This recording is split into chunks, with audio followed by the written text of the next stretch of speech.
Millionaire wife finds out about husband's mistress. Her revenge is epic.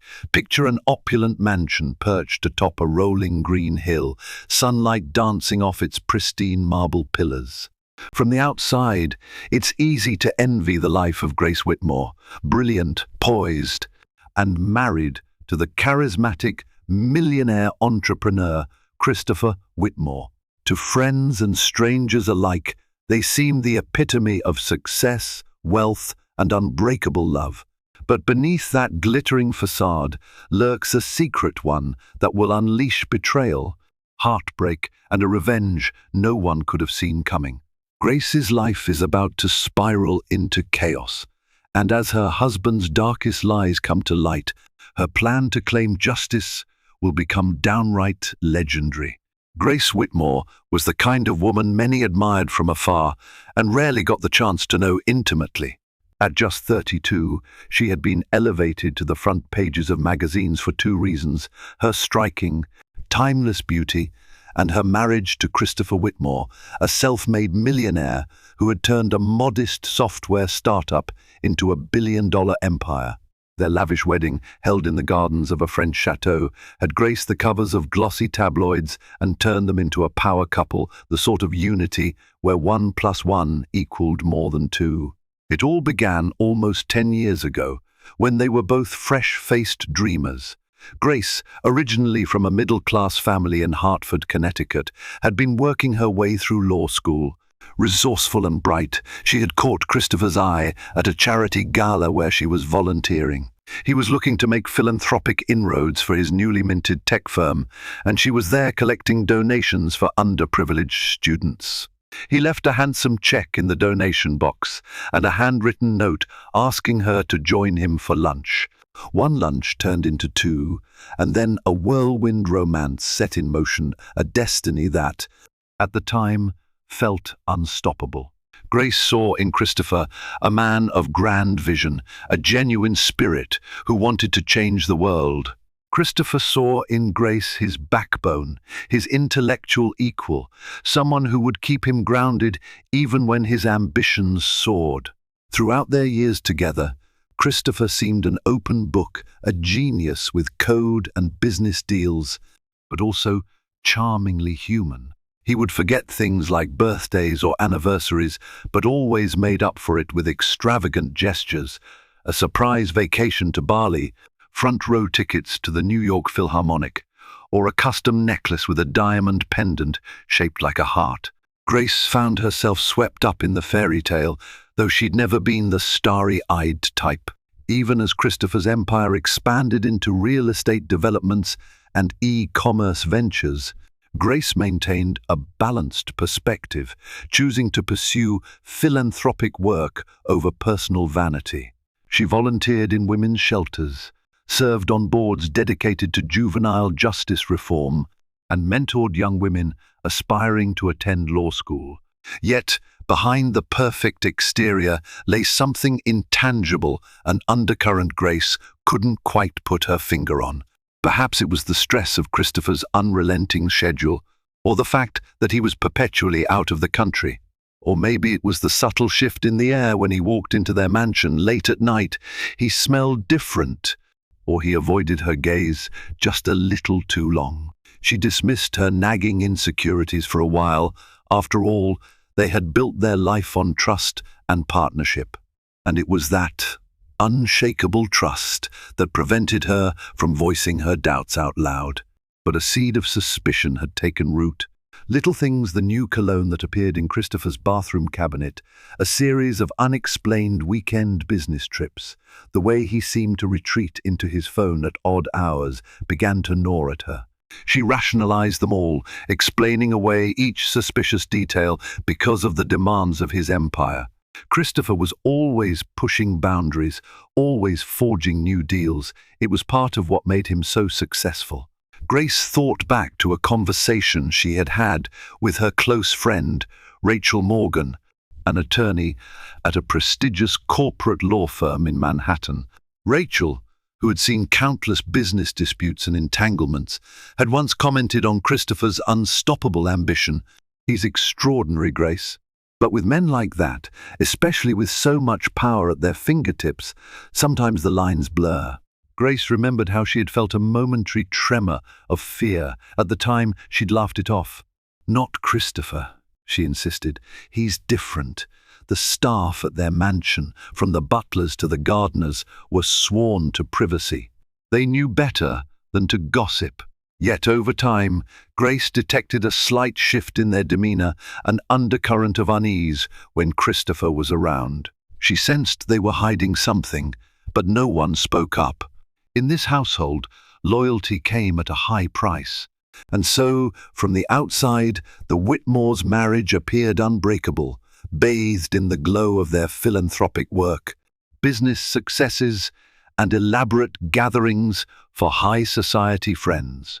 Grace wore diamond bracelets and a calm, radiant smile, as if to say, yes, life really is this perfect. But behind that smile, she was collecting puzzle pieces.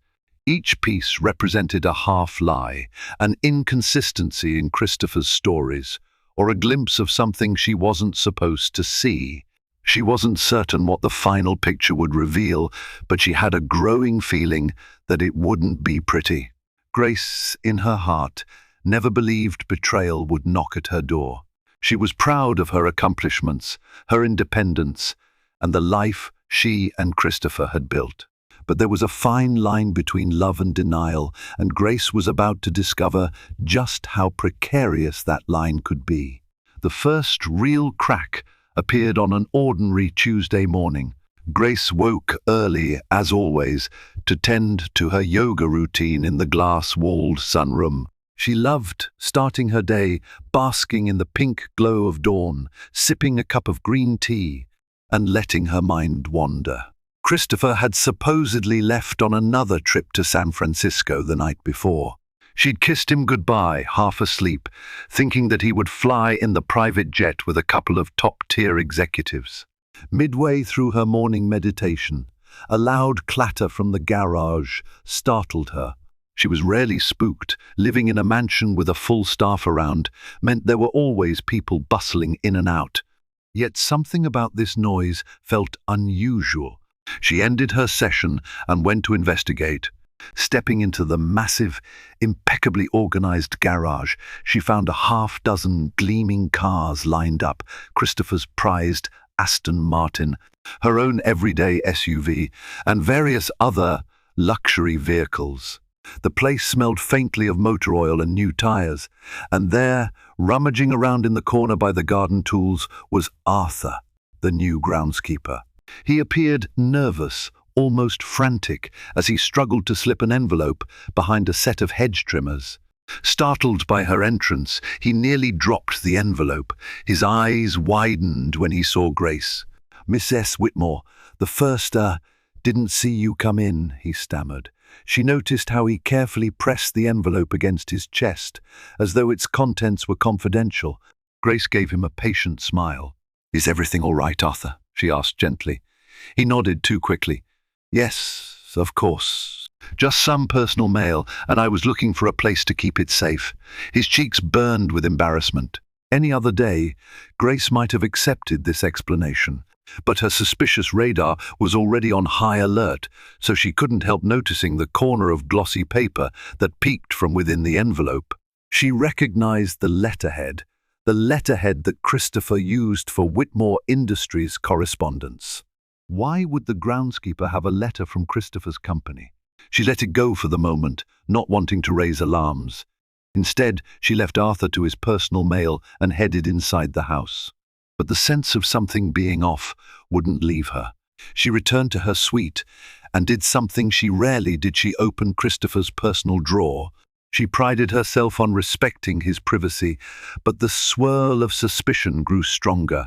She only found the usual old receipts, spare cufflinks, ties, and a journal from his earliest startup days. Still, her intuition screamed that something was amiss. She recalled the advice Rachel Morgan had once given her. Sometimes the truth isn't in plain sight. You have to follow the breadcrumbs. The next breadcrumb appeared 2 days later when an unexpected delivery arrived. Grace was in her upstairs study, finalizing the guest list for a charity gala, when Vera, her trusted personal assistant, came up with a small gift bag in her hands. This came by courier. The driver insisted it was for Mr. Whitmore, but he's not back yet. Grace frowned. Rarely did Christopher receive personal gifts at home. Most deliveries were routed through his office. Curiosity piqued, she opened the bag. Inside was a velvet box containing a delicate gold bracelet with a single amethyst stone, elegant yet distinctly feminine. The note attached read, "To my dearest Lily, every moment with you is a treasure. Forever yours." See, Grace's breath caught in her throat.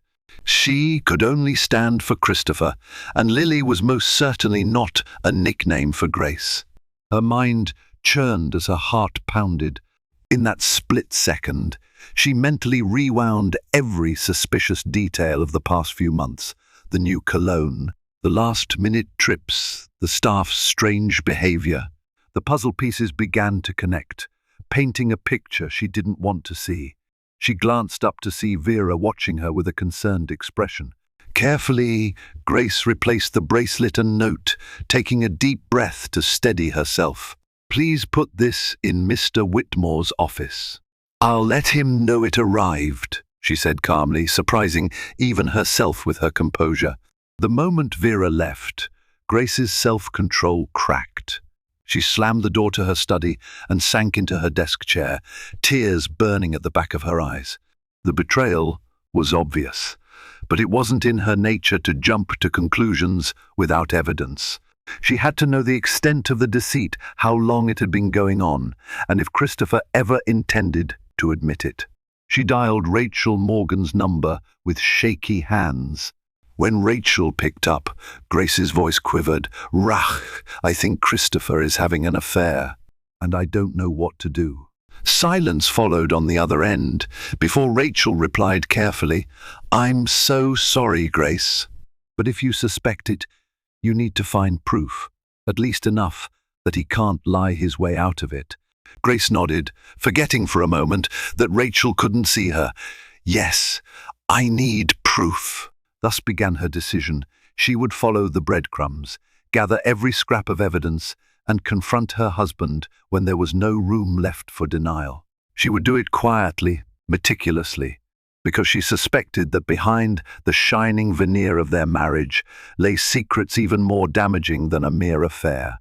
And while her heart felt like it was teetering on the edge of a precipice, she knew she had to stand firm. For the first time since they'd met, Grace felt herself regard Christopher not as a beloved partner, but as a man she didn't truly know, and that frightened her more than anything else. Grace was never one to act impulsively. Her legal training had instilled in her a methodical approach to problems, and this was no exception. If Christopher had a mistress named Lily, then that mistress existed somewhere in the real world. She had an address, social media profiles, perhaps a bank account. If it was a well-kept secret, Grace suspected hush money or some form of financial arrangement might be involved. She mulled over how best to uncover the truth. Hiring a private investigator seemed like a logical step, albeit a dramatic one. Yet the more she thought about it, the more it made sense. She needed an expert, someone with the resources and skills to track this affair without raising alarms. Steeling herself, she reached out to a reputable investigation firm recommended discreetly by Rachel. Within hours, an appointment was set. 2 days later, Grace found herself sitting in a modest office in Midtown Manhattan. The investigator, Michael Parker, was a short, stocky man with keen eyes that suggested he had seen it all. He listened quietly as Grace described her suspicions, from the elusive Lily to the puzzling ways. Christopher's staff seemed complicit. She handed him the letter included with the bracelet, as well as the photograph she had secretly taken of the envelope. Arthur had been hiding in the garage, though she hadn't read its contents. The Whitmore Industries letterhead was suspicious enough. Michael asked a few clarifying questions. "Do you have access to his travel itineraries or credit card statements?" Grace nodded. Yes, although the business finances are complicated, he has multiple corporate accounts, so I'd need time to sift through them, but I can get you the statements from the last few months. Michael leaned forward, his gaze unwavering.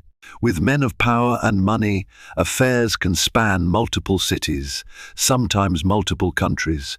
If you want my help, you need to be prepared for whatever we find. A chill ran down Grace's spine. She wanted the truth, but the looming fear of just how deep the betrayal could run weighed on her. Still, she nodded firmly. I understand. Do whatever you must. Days passed in a haze of tension. Christopher returned from his business trip, breezing into the mansion with flowers for Grace and stories about new partners in Silicon Valley. She feigned interest and warmth, all while suppressing the urge to scream. She studied him in the evenings, searching for any telltale sign of guilt.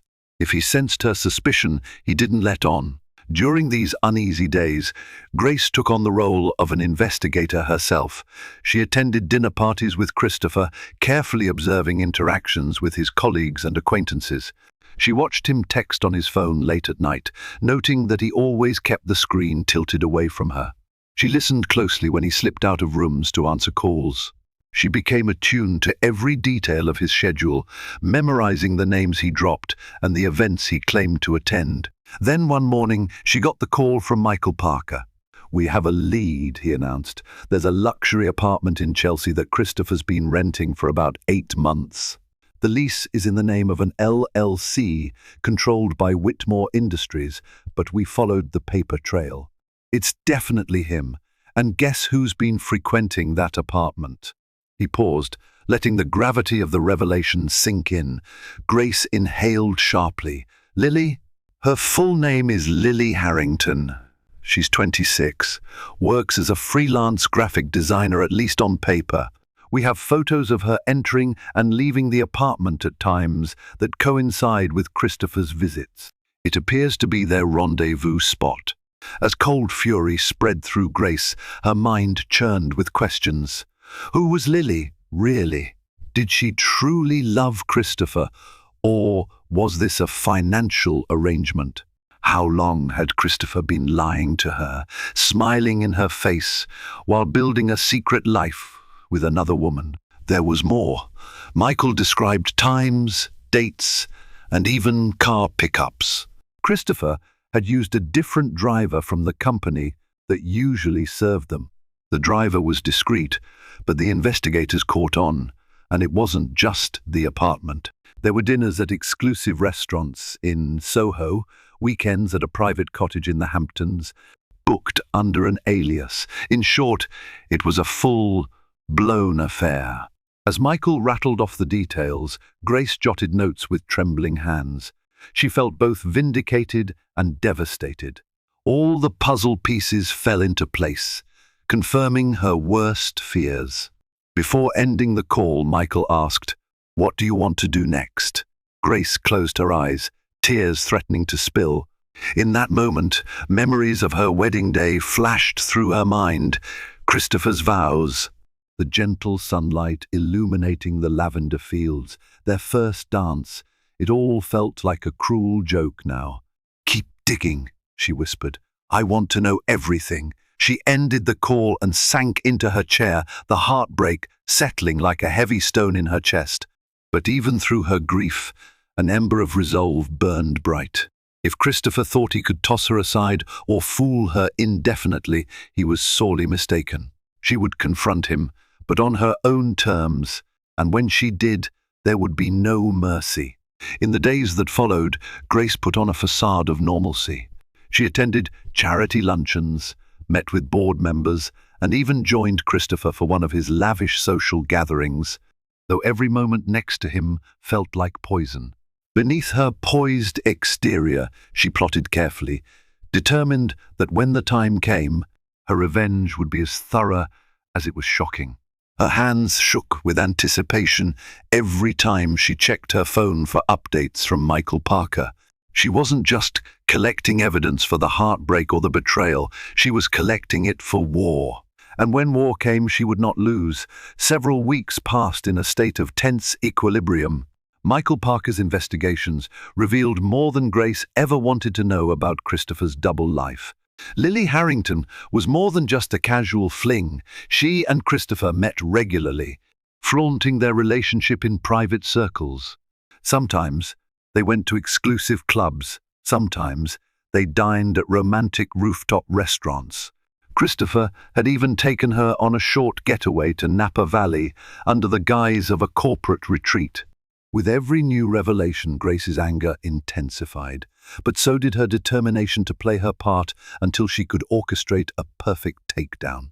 She knew that if Christopher smelled even a hint of her discovery, he might shift assets, deny everything, or manipulate the narrative to cast doubt on her.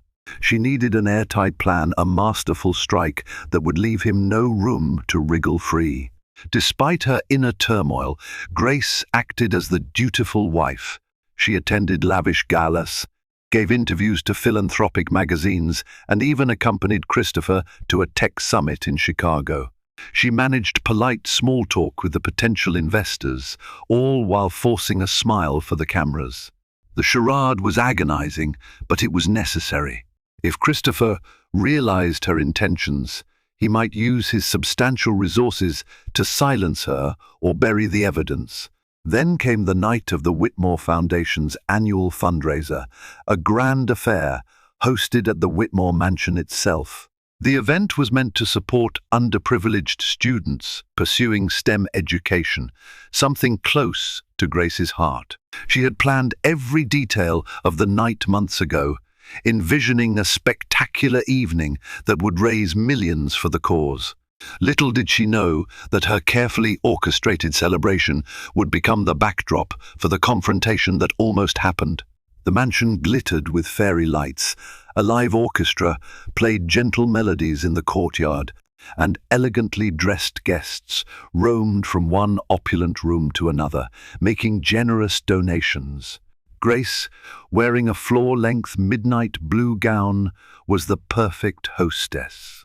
She moved through the crowd with her usual warmth, personally thanking donors and encouraging them to get involved beyond just money. Just before the evening's auction began, Grace slipped away to catch her breath. She found a quiet corner in the mansion's library, a dimly lit room lined with leather-bound books and antiques that Christopher collected from his travels. A wave of exhaustion hit her. The emotional labor of feigning ignorance about the affair weighed heavily, and she needed a moment of solitude to gather her composure. That was when she heard a hushed voice from behind a bookshelf. Peeking through the shelves, she saw Christopher, his tuxedo jacket unbuttoned, tie slightly askew. He wasn't alone. The woman beside him was petite, with smooth caramel hair cascading over her shoulders. Her face was partly hidden, but Grace recognized her from the discreet surveillance photos Michael Parker had provided. Lily Harrington. They were locked in an intense conversation. "We can't keep doing this," Lily whispered urgently. "You promised me you'd tell her." Christopher ran a hand through his hair, exhaling in frustration. "This isn't the right time. Can't you see the event happening all around us? She's busy besides. I can't just drop a bombshell in the middle of a fundraiser that she planned." Lily lowered her voice even more, forcing Grace to strain to hear. "You've been putting this off for weeks now. I thought you said you'd do it after you got back from San Francisco. Then you said after the Chicago summit. Now, here we are again. You're running out of excuses." Christopher sighed, glancing around to ensure no one was listening. "I need a smooth transition. A messy divorce will tarnish my reputation, and it could cost me partnerships. The board might panic. And trust me, Grace can be formidable. She knows how to handle legal battles." Lily folded her arms. "So what am I, Chris? Just a side project you squeeze in when it's convenient?" Christopher moved closer to her, pressing a quick kiss to her forehead. "You're not just a side project. I love you, but we have to be careful. I promise, I'm working on it. Just a little more time." Grace watched this exchange, her fury and heartbreak in a swirl of extremes. She wanted to step forward, to confront them, to unleash the storm of rage that had been building inside her for weeks. Yet something made her stop. Strategy. If she exposed them now, they would close ranks against her. Christopher, with his lawyers and PR team, would instantly shift into damage control mode. And Lily, who might be just as shocked to learn that Grace wasn't as clueless as she appeared, could do anything. Eventually, Christopher led Lily out of the library. Grace hid behind the bookshelf until she was sure they'd gone. Only then did she sink to her knees, pressing a hand against her racing heart. She felt a storm of emotions, tears, anger, despair. She had known about the affair, but to see it in the flesh, to hear Christopher speak of divorcing, her carefully felt like 1,000 knives twisting in her gut. When Grace finally emerged, the fundraiser was well underway. Guests would soon be gathering for the main auction. She stood before a gilded mirror in the corridor, taking in her own reflection, pale face, shaky breath.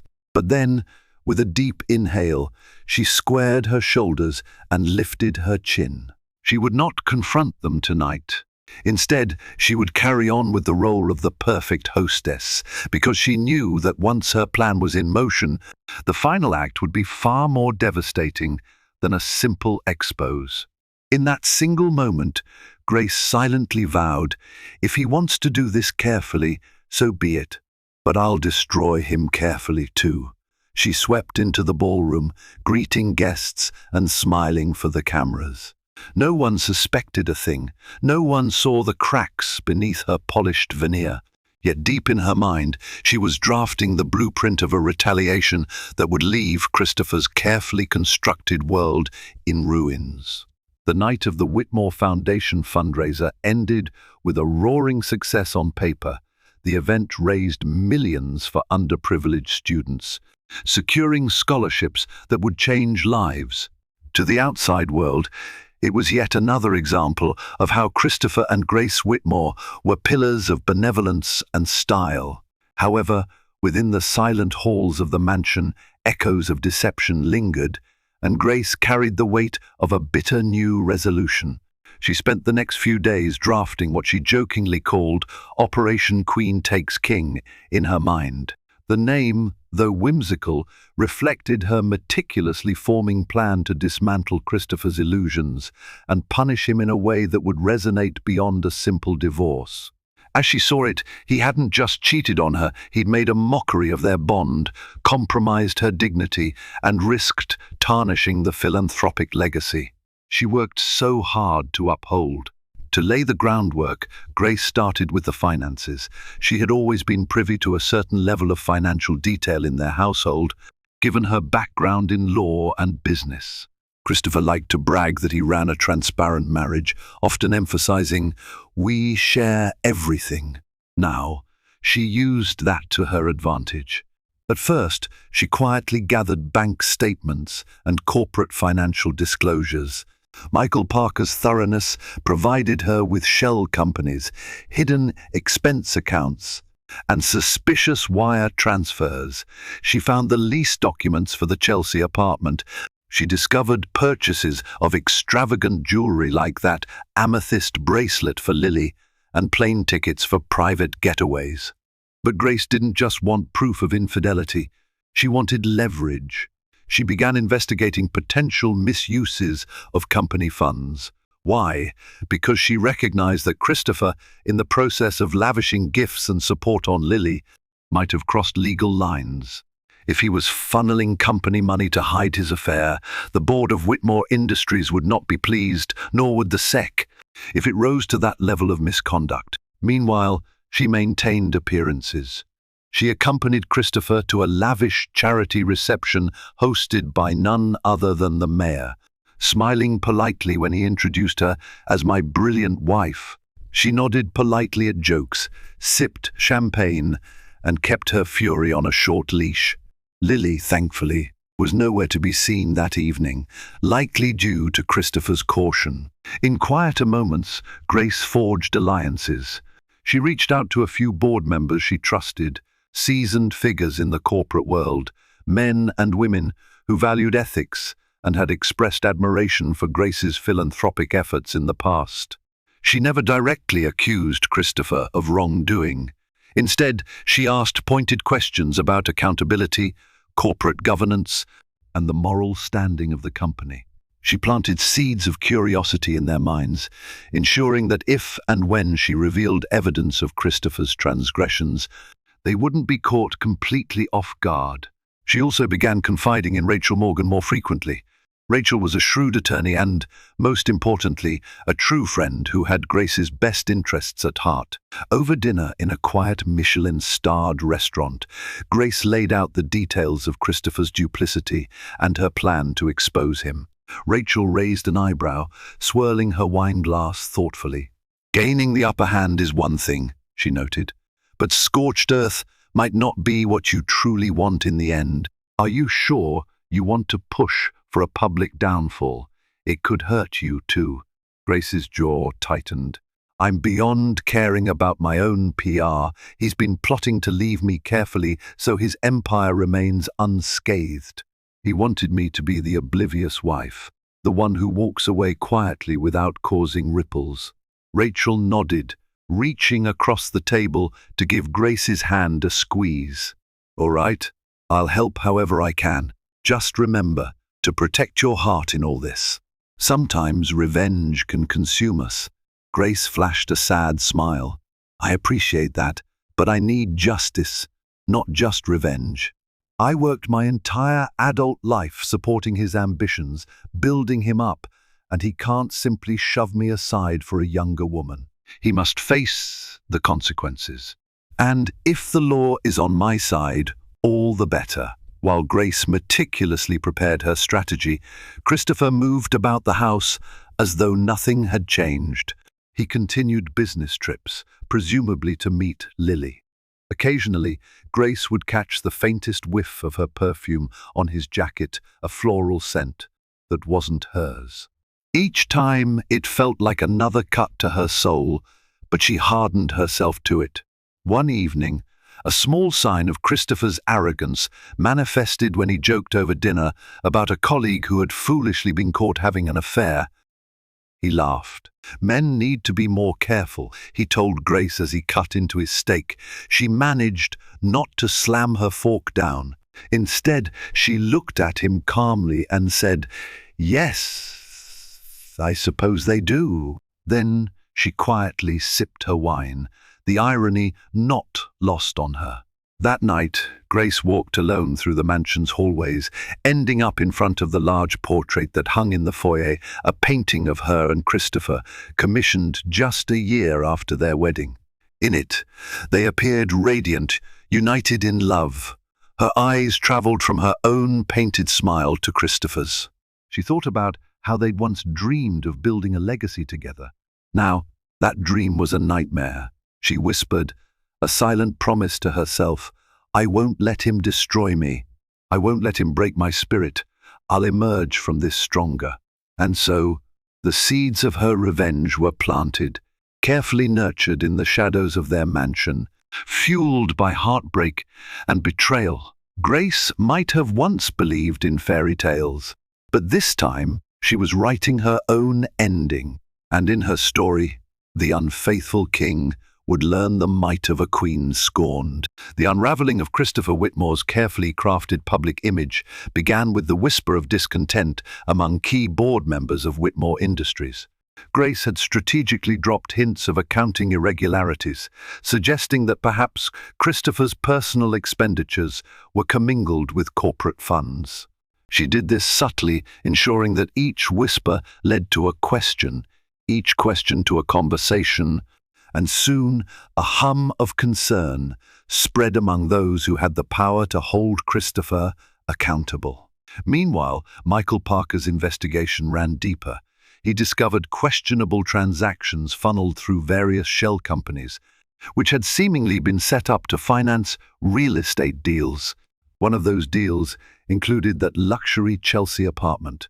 Another covered weekend trips to exclusive resorts, all billed as corporate retreats or research opportunities. As Grace scrutinized the paper trail, she realized Christopher had grown reckless in his attempt to sustain his hidden life. Late one night, while Christopher was away on another business meeting, Grace received a coded text from Michael. "Check your email, info attached." She opened the email to find scanned documents detailing wire transfers from Whitmore Industries' operational budget to an offshore account. Cross-referencing bank statements revealed Christopher had used that offshore account to pay for everything from Lily's monthly rent to expensive gifts. One might argue these funds were peanuts to a man with a net worth in the high hundreds of millions, but corporate governance did not see it that way. The scandal wouldn't just be about an affair, it would be about misuse of shareholder money, potential fraud, and the betrayal of trust at the helm of a major company. Grace felt a strange mixture of sorrow and vindication. She had never intended to go after Christopher's livelihood when they married. She had genuinely admired his drive. But the man who stood at the apex of this corporate empire now was not the man she had once fallen in love with. He was someone who had chosen deceit over honesty, lust over commitment. And if bringing him down would prove necessary to protect her own dignity and the integrity of the philanthropic work that bore their name, so be it. Over the next few weeks, Grace arranged private meetings with those board members who had moral compasses she could rely on. In those discreet gatherings, she presented them with carefully curated evidence, transaction records, date-stamped photos, and receipts that indicated personal indulgences were being billed to the company. Initially, shock rippled through the board. Some members resisted the idea that Christopher could be so foolish. Others believed Grace immediately, perhaps due to their own suspicions, or the hint of tension they'd witnessed in recent months. The conversation then escalated to, "What do we do?" Some wanted to confront Christopher directly. Others wanted to handle it quietly, paying back any misused funds and avoiding a public scandal. Grace, however, had already made up her mind. She wanted Christopher to face consequences, not a gentle slap on the wrist.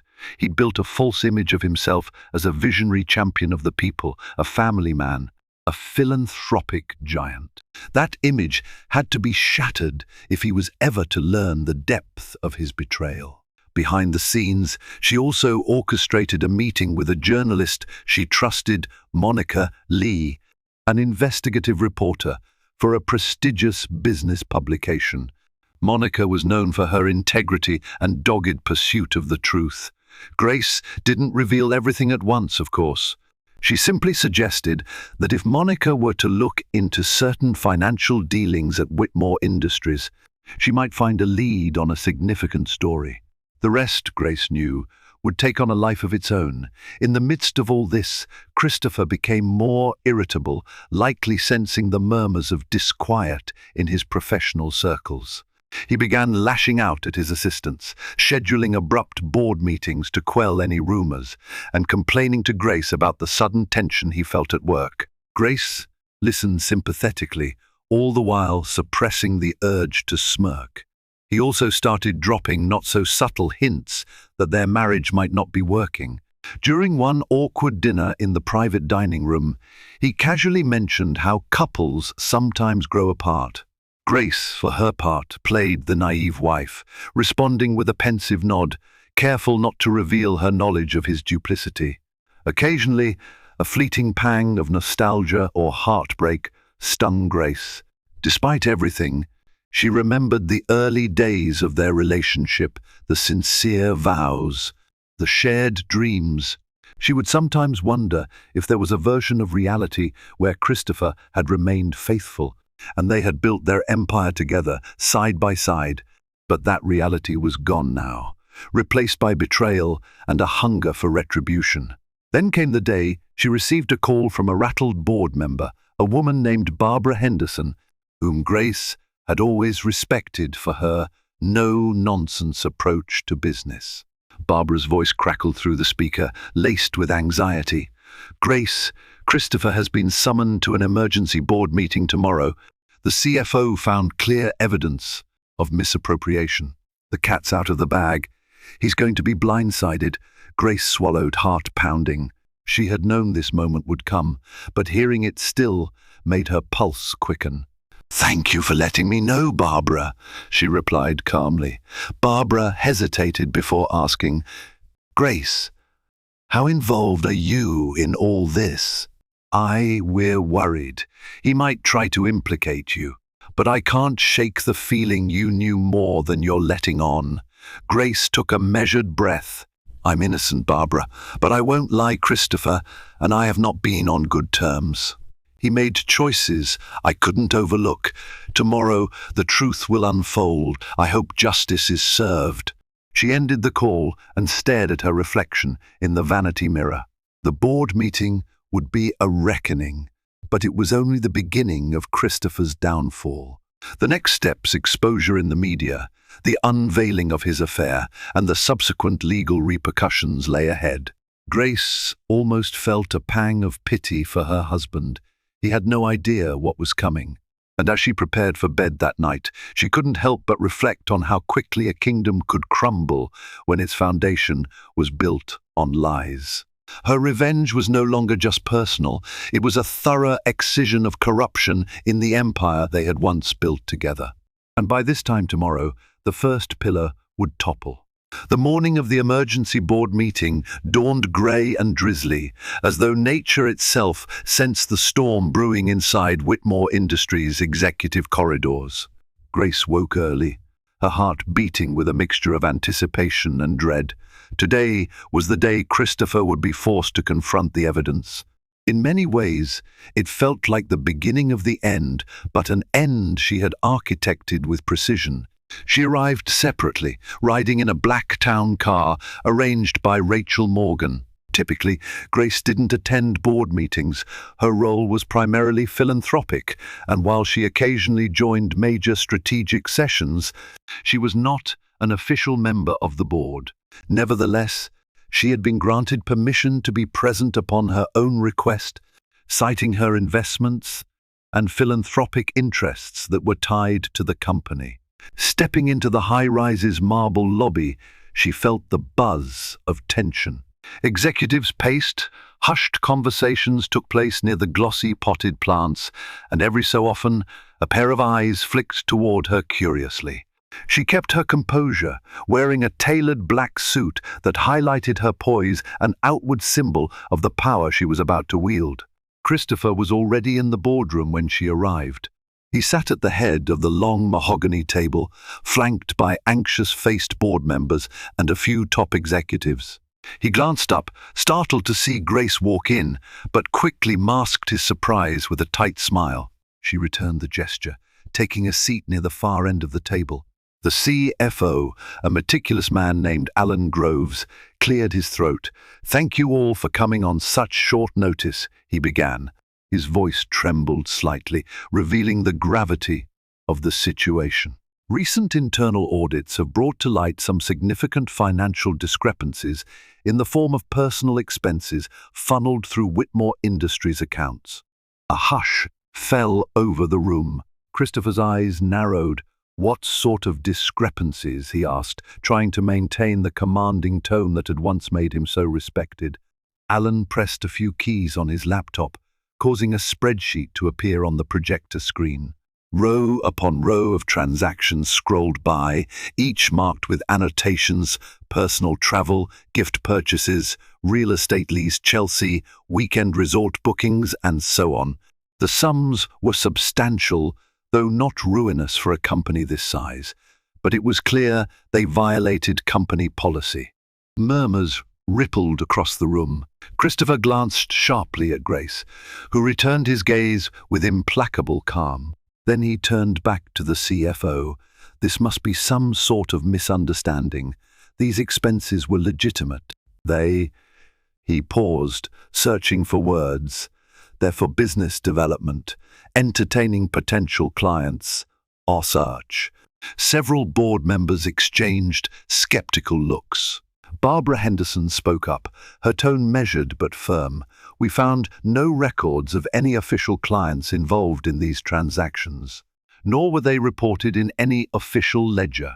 Christopher, this looks, frankly, it looks like misappropriation. Christopher's face reddened. He slammed his fist on the table, making pens and notebooks jump. "Are you accusing me of fraud in my own company?" he snarled. A heavy silence followed. No one dared speak until Barbara replied, "We're not accusing you of anything yet. We're trying to get to the bottom of these irregularities, and we have external auditors coming in to verify." At that moment, Grace decided to deliver the coup de grace. She spoke in a clear, unwavering voice. "Christopher," she addressed him by his first name, a departure from her usual formalities. "Perhaps we should also clarify the nature of the Chelsea apartment. Who exactly resides there, and how is it relevant to the business?"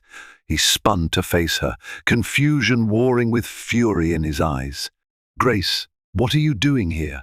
"You have no right," she simply raised an eyebrow. "I am an investor, Christopher, and as your wife, I too would like to understand why the company is footing the bill for an apartment you never once mentioned to me." A flicker of panic crossed his face. The boardroom fell silent, all eyes on Christopher. For a moment, he seemed ready to lash out, but he realized how outnumbered he was. The evidence against him glowed on the screen like damning neon letters. He attempted a calmer approach. "It was part of a strategic partnership with an independent designer," he said, forcing a half smile. "We needed to keep her on retainer for a series of exclusive projects, marketing campaigns, brand visuals, you name it." Barbara folded her arms. "We have no record of any such contract, and we've checked all official marketing budgets."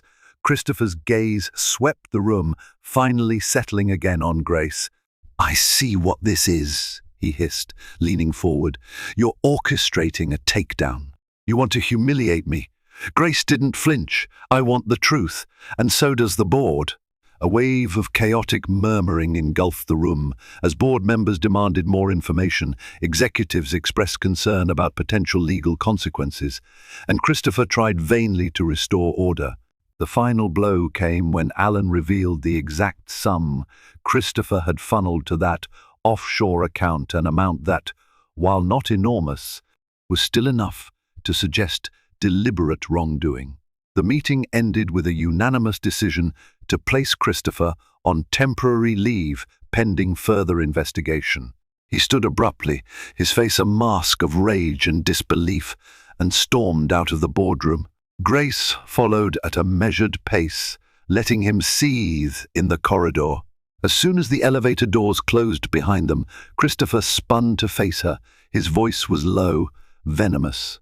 "You think you've won. You're playing with fire, Grace. You have no idea how big this can get." She met his glare with steely eyes.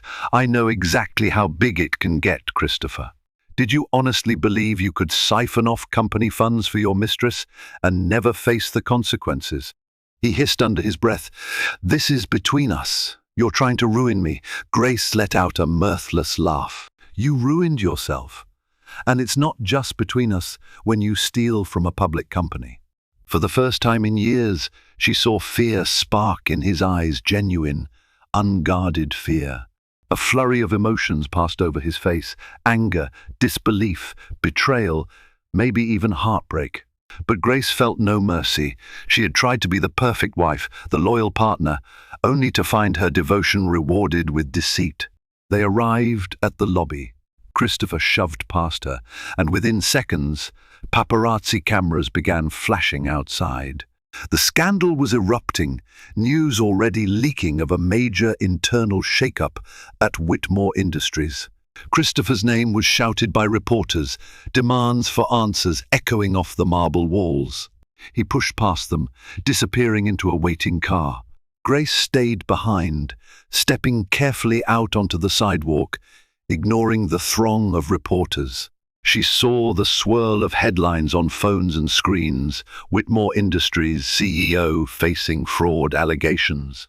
The avalanche had begun. Standing in the drizzle, she allowed herself a single shaky breath.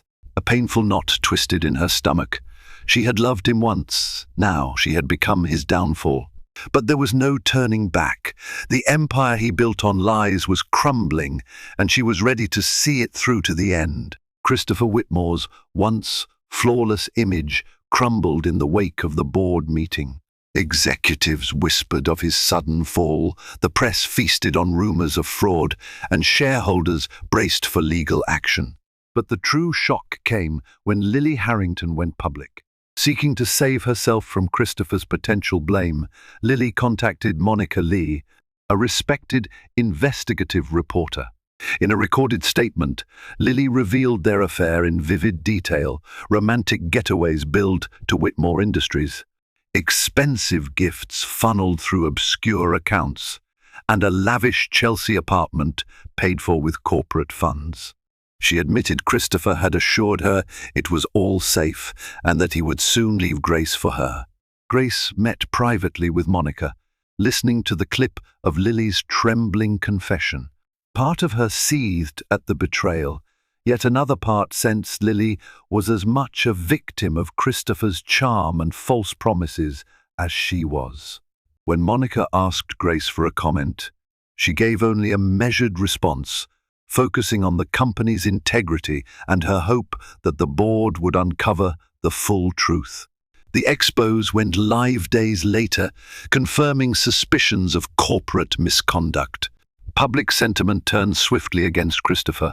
Once hailed as a visionary, he was now a cautionary tale of power, abused and trust shattered. Grace watched from a careful distance. She felt sorrow that the life she had worked so hard to build was disintegrating, yet a sense of relief too. If Christopher thought he could buy silence, he was wrong. With Lily's testimony, the truth had emerged in a single damning blast, making it clear that his ambition and deceit had finally caught up with him. Now, with public opinion in her favor and new evidence surfacing every day, Grace prepared for the final confrontation. The only thing left was to face Christopher head-on and end the charade for good. Christopher Whitmore's downfall gained momentum faster than anyone could have predicted. By the time he tried to defend himself, the evidence was overwhelming. The board ousted him, investors threatened lawsuits, and the media dissected every detail of his affair with Lily Harrington. Meanwhile, Grace systematically protected her own interests. She and Rachel Morgan examined every prenuptial clause, property contract, and foundation charter. Her top priority was the Whitmore Foundation, a mission she had nurtured from the start. Despite its bearing Christopher's name, it was Grace's vision that gave it true purpose. Amid the escalating legal threats, Christopher requested a private meeting to discuss divorce terms. They convened at their summer estate in the Hamptons, once a symbol of happiness, now the setting for their last face-off. He looked pale, and desperation darkened his features. "You've destroyed everything," he snarled. "Is that what you wanted?" Grace kept her composure. "You destroyed yourself. I only let the truth surface. You owe the company millions, and you misused its funds for personal gain." He tried to bargain, offering money if she minimized the scandal. Grace refused. Instead, she insisted he sign over full control of the foundation to her. "You once said we'd share everything. Now I'm taking what truly matters." Seeing no escape, Christopher surrendered. "Fine," he muttered through clenched teeth. "But I'll never forgive you." When the settlement papers were signed, Grace released a neutral statement about their amicable separation. She secured the foundation, renaming it the Grace Foundation, and stepped away from the debris of Christopher's corporate empire. In the following weeks, Christopher remained mired in lawsuits and potential fraud charges. Grace, however, channeled her grief into philanthropy, ensuring the foundation's work continued untainted. Though their marriage had devolved into a cautionary tale for anyone blinded by wealth and power, Grace found a new beginning in the very cause she had once shared with the husband who betrayed her. Her victory wasn't about fame or headlines. It was about truth, justice, and preserving what she valued most, even as Christopher's once glittering empire sank deeper into disgrace. Thank you for joining us on this tumultuous journey, where betrayal met its match in a woman unwilling to remain silent. If you were captivated by Grace's fearless pursuit of justice, her resolve in the face of heartbreak, and her epic path toward independence, we invite you to become part of our storytelling community. By liking, sharing, and subscribing, you help us bring more tales of triumph, redemption, and, yes, a fair dose of drama to life. Your support not only encourages us, but also ensures that more powerful stories like Grace's can reach those who might find them inspiring or cautionary. Whether you're here for the suspense, the emotional twists, or the sheer grit displayed by a woman scorned, we hope you've been thoroughly entertained. Stay tuned for even more riveting narratives, and don't forget to hit that subscribe button. Thanks for watching.